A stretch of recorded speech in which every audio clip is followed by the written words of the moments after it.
as you said, when abortion laws in one state become more draconian, when that ban is triggered or whatnot, it affects all of the surrounding states. And you saw that this week as Ohio restricting abortions, they causing a 10-year-old girl who was a victim of rape to travel to Indiana for an abortion procedure. So on Monday, this is 3 days after the Supreme Court issued its decision, Caitlin Bernard, an Indianapolis obstetrician gynecologist, took a call from a colleague, a child abuse doctor in Ohio. Hours after the Supreme Court action, the Buckeye State had outlawed any abortion after 6 weeks. Now this doctor had a 10-year-old patient in the office who was 6 weeks and 3 days pregnant, which, I'm sorry, I'm pregnant now. I gave my last period date by like just when I remembered. But who knows when it was? But it's all kind of anyway. We don't have to push back. But I'm like, now we all know how to get around some of these laws, and these are the things people have to say, which is that they're not far enough along, and their last period was way earlier than it actually was. But anyway, we continue with this awful story. So the 6-week abortion ban took effect, and then 2 providers in Kentucky shuttered their doors after that state's trigger law. And then since Friday, abortion clinics where Katie McHugh, an independent obstetrician gynecologist, works, has seen a, quote, insane amounts of requests. This is also Indianapolis, from pregnant people in Kentucky and Ohio, which is where it's far more difficult to get an abortion. Indiana lawmakers are poised to further restrict or ban abortion in mere weeks. So they're going to Indiana now, but Indiana's it's going to be worse very, very soon, as on July 25th, a general assembly will be convened where they're going to discuss restrictions to abortion policy, along with inflation relief. Oh my God. Sweet. So thank you. My former state, I used to live in Indiana, and I can say that that's where I was a turn-away patient, actually, was in Indiana, Maryville. Because I was just shy past their time that cut off, and I couldn't afford to go out to Ohio, and I couldn't afford to go to Chicago, and this was the 90s. There was no, you couldn't get on your phone and find where you were going. You had to ask somebody and get a map and shit. You had to get a physical map for Miranda. A physical map and actually know where you were going. I mean, this was a quest. Yeah.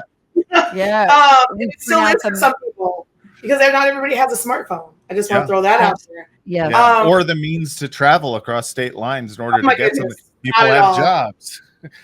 Not at all. So the thing about this case that I want to stress more than anything is that exemptions are bullshit. If there was ever a case that should have qualified for an exemption, where that young woman's doctor should have felt free to provide an abortion for her in office and just been like, hey, I gave this young girl an abortion for obvious fucking reasons. I'm sorry I cursed so much, but for obvious reasons. You can curse as much as you want. Oh, I love y'all. Please invite me back. This is the time, right? Like, this should have been the time that a doctor should have had no fear of an exemption being allowed, right? But yet no one in Ohio obviously would give this child an abortion. Otherwise, why send her to Indiana? Right? Why? But correct me if I'm wrong. So I mean, we're going to look at a state that doesn't have carve-outs, which you're basically saying don't even matter anyway. So what Lori is saying is that the case of rape and or incest or the health of the fetus or the health of the mom, all that shit in the concrete, in the tangible, doesn't actually play out the way people think it's going to play out. Oh, that person, the red carpet is rolled, they get free travel, and they're attended to in direct, orderly fashion. No. And I'm going to tell you why. Here's number one why. So say you're in Mississippi, because I like speaking from my own experience. Yeah. But say you're in Mississippi and 6 months from now, you're an incest victim who's a child, because that's usually who people most relate to, and you need an abortion. Well, the clinic's closed now, so where are you going? Right. Yeah. Who's providing your abortion? most OBGYN, every OBGYN in the state says they do not provide abortion. A lot of them aren't even trained to do DNCs. I'm just being honest, because they send their DNC clients to the clinic in Jackson. Okay. So who's providing their abortion? There are no more abortion providers in the state. I can tell you right now, in the 10 years I've been doing this work, I have never seen anyone get an exemption for rape, incest, or health of the mother for Medicaid, because they make it so you can't. You have to get your abortion first, file for a refund.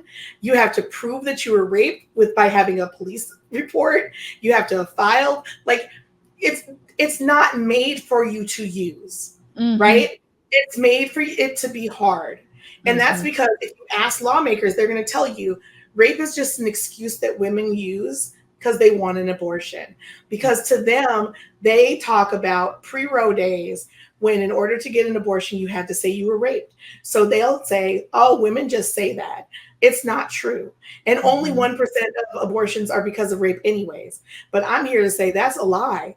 I know so many clients who were sexually assaulted will never report or don't even see what happened to them as sexual assault. Stealthing is sexual assault. Yeah. Reproductive coercion is sexual assault.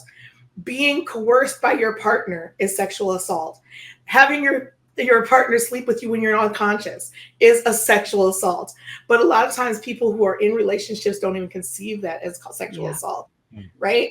So, I mean, I can't even understand that we're having this conversation around, like, why isn't this 10-year-old girl getting her abortion?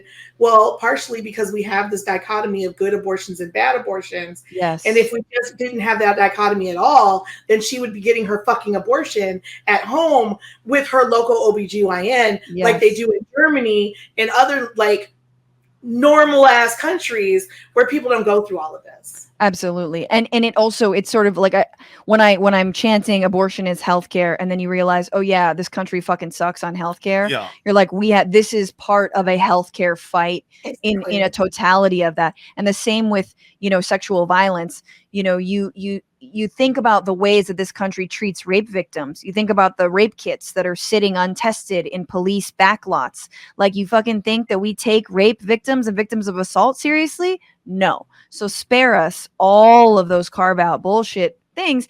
What's going on, Frantifa? If you haven't already, subscribe to this channel right now. Hit that button. And also, you can become a patron and support the show every single week. Get access to bonus episodes and exclusive merchandise. Patreon.com/Bitchuation Room.